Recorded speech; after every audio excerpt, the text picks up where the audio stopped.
पूज्याय राघवेन्द्राय सत्यधर्मरताय च भजतां कल्पवृक्षाय नमतां कामधेनुवे आपादमौलिपर्यन्तं गुरूणाम् आकृतिं स्मरेत् तेन विघ्नाः प्रणश्यन्ति सिद्ध्यञ्चित मनोरथाः। ಶ್ರೀಗುರುಭ್ಯೋ ನಮಃ. ಹರಿ ಓಂ. ತುಲಾರಾಶಿಯ ನನ್ನ ಆತ್ಮೀಯ ಬಂಧುಗಳಿಗೆ ಸ್ವಾಗತ. ಆಗಸ್ಟ್ ತಿಂಗಳ ನಿಮ್ಮ ರಾಶಿಯ ಫಲಗಳನ್ನು ತಿಳಿಸುತ್ತಾ, ಈಗಾಗಲೇ ನಿಮ್ಮ ರಾಶಿಯ ಲಗ್ನಾಧಿಪತಿ ಶುಕ್ರನು ಲಾಭಸ್ಥಾನದಲ್ಲಿ ಇದ್ದು ನಿಮಗೆ ಸಾಕಷ್ಟು ಧನಲಾಭವನ್ನು ನೀಡುತ್ತಾರೆ. ಅಲ್ಲದೆ 9ನೇ ಭಾಗ್ಯಾಧಿಪತಿಯಾದಂಥ ಬುಧನು ಭಾಗ್ಯಸ್ಥಾನದಲ್ಲಿ ಅಂದರೆ ಮಿಥುನ ರಾಶಿಯಲ್ಲೇ ಇದ್ದು ಇಡೀ ತಿಂಗಳು ನಿಮ್ಮ ವ್ಯಾಪಾರ ವ್ಯವಹಾರ ಹಾಗೂ ಉದ್ಯೋಗಗಳಲ್ಲಿ ಸಾಕಷ್ಟು ಧನಲಾಭ ನೀಡುತ್ತಾರೆ.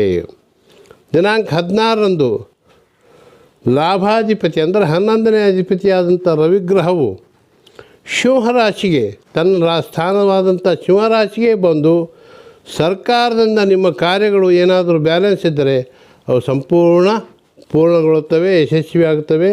ಅದರಿಂದ ನಿಮಗೆ ಸಾಕಷ್ಟು ಧನಲಾಭ ಸಂಪಾದನೆ ಆಗುತ್ತದೆ. ಅಲ್ಲದೆ ಧನಸ್ಥಾನ ಹಾಗೂ ಸಪ್ತಮ ಸ್ಥಾನಾಧಿಪತಿಯಾದಂತಹ ಮಂಗಳನೂ ಸಹ ದಿನಾಂಕ 26ರಂದು ಭಾಗ್ಯಸ್ಥಾನಕ್ಕೆ ಬಂದು ನಿಮ್ಮ ಎಲ್ಲ ಹಳೆಯ ಬಾಕಿ ಮತ್ತು ಯಾವುದಾದ್ರೂ ಹಣ ಸರ್ಕಾರದಿಂದ ಬರುವುದಾದ ಹಣ ಕೂಡ ನಿಮ್ಮ ಕೈ ಸೇರುವಂತಹ ಒಂದು ಚಾನ್ಸಸ್ ಇರುತ್ತದೆ. ಒಟ್ಟಾರೆ ಆಗಸ್ಟ್ ತಿಂಗಳು ನಿಮಗೆ ವಿಶೇಷ ಲಾಭಗಳಿವೆ.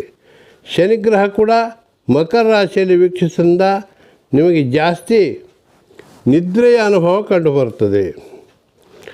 6ನೇ ಶುಭ ಸ್ಥಾನದಲ್ಲಿರುವಂಥ ರಾಹು ನಿಮಗೆ ಉದ್ಯೋಗ ನೀಡಿ ಧನ ಪ್ರಾಪ್ತಿ ಉಂಟು ಮಾಡುತ್ತಾರೆ.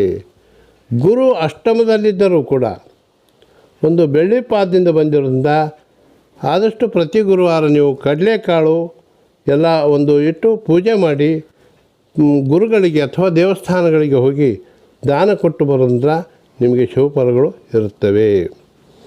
ಮತ್ತು ನಿಮಗೆ ಅದೃಷ್ಟದ ವಾರಗಳು ಮಂಗಳವಾರ, ಬುಧವಾರ, ಶುಕ್ರವಾರ ಇರುತ್ತವೆ. ನಿಮ್ಮ ಅದೃಷ್ಟದ ಹರಳು ಕೆಂಪು ಹವಳ ಧರಿಸಿರಿ, ನಿಮಗೆ ಶುಭವಾಗುತ್ತದೆ. ಆಗಸ್ಟ್ ತಿಂಗಳಿನ 5, 6, 7, 11, 12, 16, 17, 22ರಿಂದ 25 ಹಾಗೂ 28, 29ರಂದು ನಿಮಗೆ ಶುಭ ದಿನಗಳು. ಶುಭವಾಗಲಿ. ಸರ್ವೇ ಜನಾಃ ಸುಖಿನೋ ಭವಂತು, ಸಮಸ್ತ ಸನ್ಮಂಗಲಾನಿ ಭವಂತು.